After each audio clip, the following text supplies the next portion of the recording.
அன்பிற்கினிய நண்பர்களே, சில தினங்களுக்கு முன்பு இதோ அமெரிக்காவினுடைய போர்க்கப்பல் ஈரானை நோக்கி வந்து கொண்டிருக்கிறது. வந்ததும் ஈரானின் மீதான போரை தொடங்கும், எந்த நொடியிலும் போர் ஆரம்பமாகலாம் என்று ட்ரம்புடைய தரப்பில் சொல்லப்பட்டு வந்தது. அமெரிக்காவிடமிருந்து அரபு நாடுகளுக்கு கூட இந்த மெசேஜ் பாஸ் செய்யப்பட்டிருந்தது. அது மாதிரி மேற்குலக ஊடகங்களான பிரிட்டன் பத்திரிகைகளும் அமெரிக்காவுடைய பத்திரிகைகளும் எந்த நொடியிலும் போர் தொடங்கலாம் என்ற ஒரு செய்தியை பிரேக்கிங் நியூஸாக தொடர்ந்து கொடுத்து வந்திருந்தது. ஆனால் தற்போது அமெரிக்காவினுடைய போர்க்கப்பல் ஈரானுக்கு அருகில் வந்துவிட்டது என்னவோ உண்மைதான். ஆனால் இன்று வரையிலும் போரை அமெரிக்கா தொடங்கவில்லை.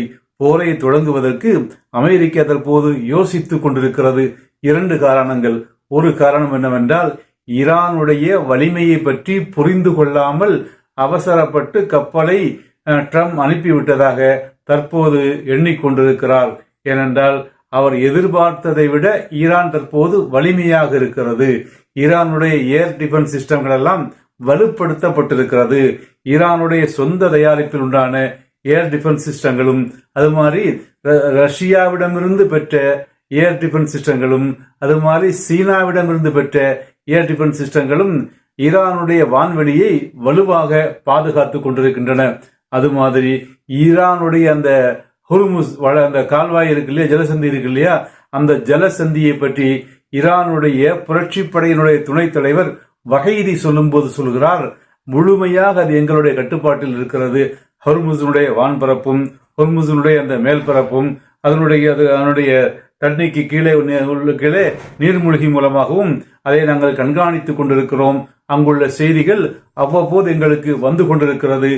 டெஹ்ரானுடைய பாதுகாப்புக்கு ஹொர்முஸ் ஜலசந்தியை பாதுகாப்பது மிக முக்கியம் என்பதனால எங்களுடைய முழு கட்டுப்பாட்டில் அந்த ஹொர்முஸ் ஜலசந்தி இருந்து கொண்டிருக்கிறது என்று அந்த வகைதி சொல்லி இருப்பதோடு மட்டுமில்லாமல், ஹொர்முஸ் ஜலசந்தியில அதிக ராணுவ நடமாட்டங்களை, ராணுவ தளவாடங்களை ஈரான் கொண்டு குவித்திருக்கிறது. ஏன்னா அந்த ஈரானுடைய பாதுகாப்புக்கு அந்த ஜலசந்தி மிக முக்கியமாக இருக்கிறது. அது மாதிரி ரெட்சியினுடைய ஒரு ஜலசந்தி பாபுல் மண்டப், யமனில் இருக்கக்கூடிய பாபுல் மண்டபம் ஒரு முக்கியத்துவம் வாய்ந்த பாதுகாப்பு மையமாக இருப்பதனால அந்த பாபுல் மண்டபுல ஏமனில் உண்டான போராளிகள் ஹவுத்திகள் தங்களுடைய பாதுகாப்பை வலுப்படுத்தி இருக்கிறார்கள். அங்கு ராணுவ தளவாடங்களை கொண்டு குவித்து அந்த பகுதியை பாதுகாப்பதில் மும்முரமாக இருப்பதாக செய்திகள் வருகின்றது. அது மாதிரி ஈரானை தாக்குவதற்காக வேண்டி புறப்பட்டு வந்த அமெரிக்காவின் கப்பல்கள் ஈரானுக்கு அருகிலே வந்துவிட்டது. ஈரானுக்கு எல்லைகளில் அது நுழைந்தால் கடுமையான விளைவுகளை சந்திக்க நேரிடும் என்று அமெரிக்காவை ஈரான் எச்சரித்துக் கொண்டிருக்கிறது. கடப்போது கடல் முற்றுகை என்ற பெயரிலேயும் அந்த எண்ணெய் வணிகத்தை தடுக்கக்கூடிய விதத்திலேயும் இந்த போரை கொண்டு செல்வதற்கு அமெரிக்கா விரும்பிக் கொண்டிருக்கிறது. யாரை?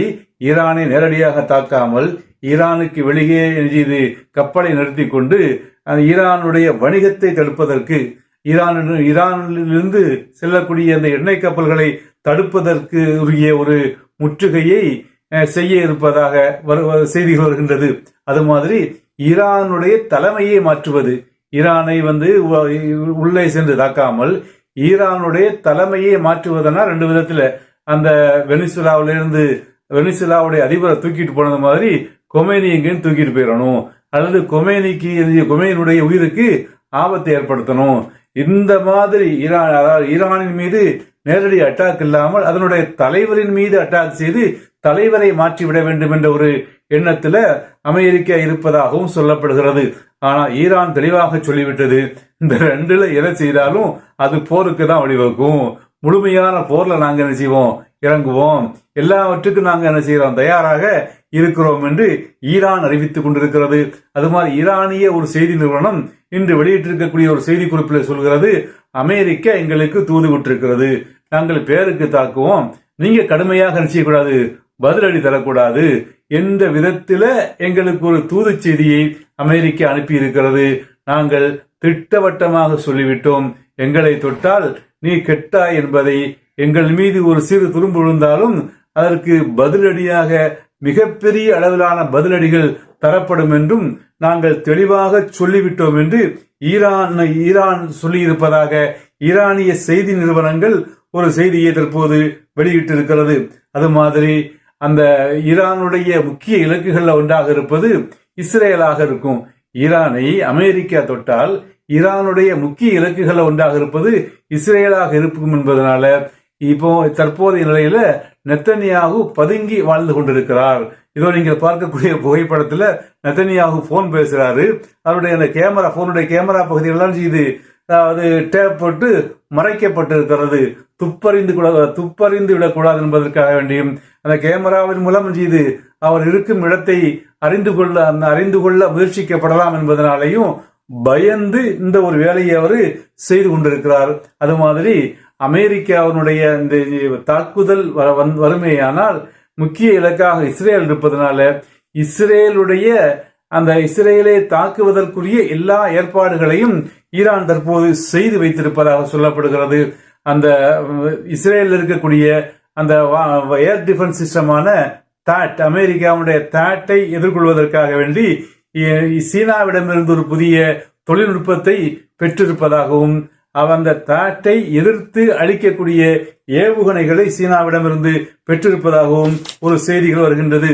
அந்த சீனாவிடமிருந்து பெற்றிருக்கக்கூடிய அந்த ஏவுகணை என்பது கிட்டத்தட்ட கடல் இலக்குகளை தாக்குவதற்கும் அமெரிக்காவினுடைய ஆப்ரஹாம் லிங்கன் என்ற அந்த கப்பலை தாக்குவதற்கும் அது மாதிரி கடலில் உண்டான பல்வேறு இலக்குகளை குறிவைத்து அழிப்பதற்குரிய வல்லமையை பெற்றதாக அந்த ஈரானிடமிருந்து பெற்றிருக்கக்கூடிய அந்த ஏவுகணை அமைந்திருப்பதாக ஈரான் அறிவித்திருக்கிறது. அது மாதிரி ஈரானுடைய அந்த புரட்சி படையினுடைய துணை தளபதி மேலும் சொல்லும் போது சொல்லியிருக்கிறாரு, இந்த அண்டை நாடுகள், ஈரானை சுற்றி இருக்கக்கூடிய நாடுகள், அரபு நாடுகள், இவர்கள் எல்லாருமே எங்களுடைய தோழர்கள், எங்களுடைய நண்பர்கள்.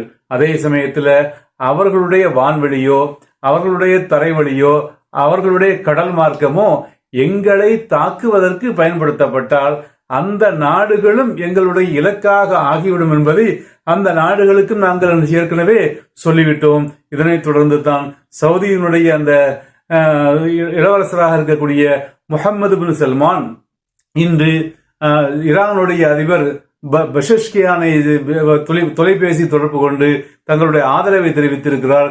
எந்த நிலையிலும் நாங்கள் அமெரிக்காவிற்கு இதுல ஆதரவாக இருக்க மாட்டோம், உங்களுக்கு துணையாக நிற்போம் என்ற ஒரு விஷயத்தை அவர் சொல்லி இருக்கிறாரு. இது மாதிரி வளைகுடாவில் பல பதட்டங்கள் இருந்தாலும் கூட தற்போது அமெரிக்க அஞ்சக்கூடிய ஒரு நிலையில்தான் இருக்கிறது. அமெரிக்க அஞ்சக்கூடிய அளவிற்கு ஈரான் வலிமை பெற்றிருப்பதாக பல்வேறு செய்திகள் வந்து கொண்டிருக்கிறது. அது மாதிரி டெஹ்ரானுக்கு மேலே இன்று பறந்த ஒரு உளவு விமானத்தை டெஹ்ரானுடைய படை, ஒரு ஆயுதப்படை சுட்டு வீழ்த்தி இருக்கக்கூடிய செய்தியும் இருக்கிறது.